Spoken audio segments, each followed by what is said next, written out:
August 6 ഈശോയുടെ രൂപാന്തരീകരണ തിരുനാൾ. വിശുദ്ധ മത്തായിയുടെ സുവിശേഷം 17-ാം അധ്യായം 1 മുതൽ 8 വരെയുള്ള തിരുവചനങ്ങൾ. ഈ തിരുവചന ഭാഗത്ത് നമുക്ക് പത്രോസും യാക്കോബും യോഹന്നാൻ മാത്രം സാക്ഷികളായിട്ടുള്ള ഒരു സംഭവം മറ്റ് ചരിത്ര സംഭവങ്ങളുമായി താരതമ്യം ചെയ്യാനായിട്ട് ആവാത്ത രീതിയിൽ വിശദീകരിച്ചിട്ടുണ്ട്.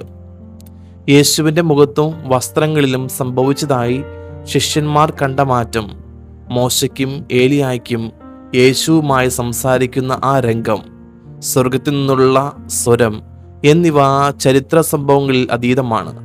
എന്നാൽ തന്നിൽ വിശ്വസിക്കുന്ന ശിഷ്യന്മാർക്ക് യേശു വലിയൊരു സന്ദേശം നൽകുന്നുണ്ട്. രൂപാന്തരപ്പെട്ട യേശു മനുഷ്യരുടെ ഇടയിൽ ദൈവ സാന്നിധ്യമാണ്. യേശു ശിഷ്യന്മാരുടെ മുമ്പിൽ തന്നെ വെളിപ്പെടുത്തിയത് തൻ്റെ ദൈവികമായ മഹത്വത്തിലാണ്. യേശുവിൻ്റെ യഥാർത്ഥ വ്യക്തിത്വത്തെ ആവരണം ചെയ്യുന്നതിലായിരുന്നു അത്.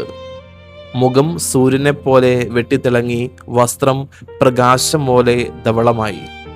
ഉദിതനായ യേശുവിൻ്റെ മഹത്വത്തിൻ്റെ മുന്നാസ്വാദനമായിരുന്നു അത്. മേഘങ്ങളാൽ ആവൃതനായി, അതേസമയം ദൈവികമായ പ്രകാശത്താൽ വെട്ടിത്തിളങ്ങുന്നവനായി മനുഷ്യനായ യേശു ദൈവിക മഹത്വത്തിൽ പ്രത്യക്ഷപ്പെട്ടു. ഈ സംഭവത്തിന് സദൃശ്യമായി യേശുവിൻ്റെ ജ്ഞാനസ്നാന അവസരത്തിൽ സംഭവിച്ചതായി സ്നാപയോഹന്നാൻ നൽകുന്ന സാക്ഷ്യം ദൈവികമായ ഒരു വെളിപ്പെടുത്തലാണ്. യേശുവിൻ്റെ മേൽ പരിശുദ്ധാത്മാവ് ഇറങ്ങി വന്നതും പിതാവ് പുത്രനെ കുറിച്ച് നൽകുന്ന സാക്ഷ്യവും ദൗത്യം ആരംഭിക്കാൻ പോകുന്ന യേശുവിൻ്റെ വ്യക്തിത്വത്തിലേക്ക് വെളിച്ചം വീശുന്നുണ്ട്. യേശു തൻ്റെ ദൗത്യം പൂർത്തിയാക്കുന്നതിന് തൊട്ടു മുൻപ് തൻ്റെ പീഡാനുഭവത്തെയും മരണത്തെയും ഉദ്ധാനത്തെയും കുറിച്ച് ശിഷ്യന്മാർക്ക് മുന്നറിയിപ്പ് നൽകുന്നുണ്ട്. 16-ാം അധ്യായം 21-ാമത്തെ തിരുവചനത്തിൽ നമുക്ക് കാണുവാനായിട്ട് സാധിക്കും. പീഡാനുഭവത്തിന് ശേഷം വരാനിരിക്കുന്ന ഉദ്ധാനത്തിൻ്റെ മഹത്വത്തെക്കുറിച്ച് മനസ്സിലാക്കാൻ സമാനതകളുള്ള മറ്റ് സംഭവങ്ങളില്ല.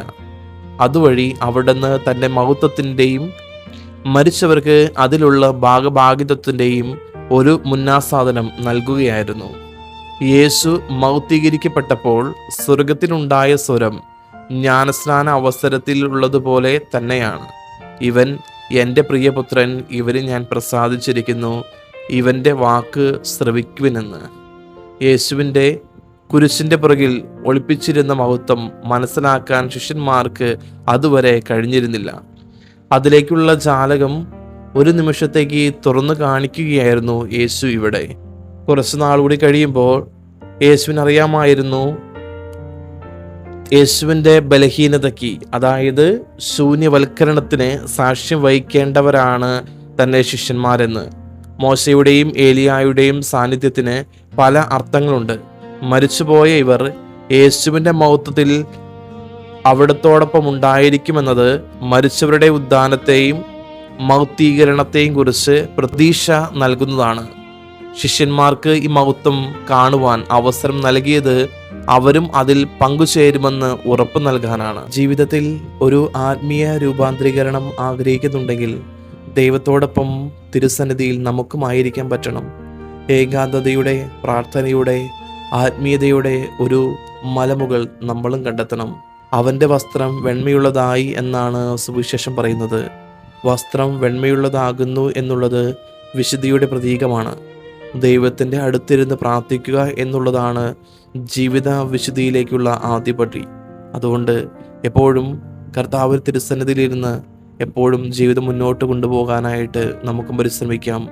ദൈവം നിങ്ങളെല്ലാവരെയും സമൃദ്ധമായിട്ട് അനുഗ്രഹിക്കട്ടെ.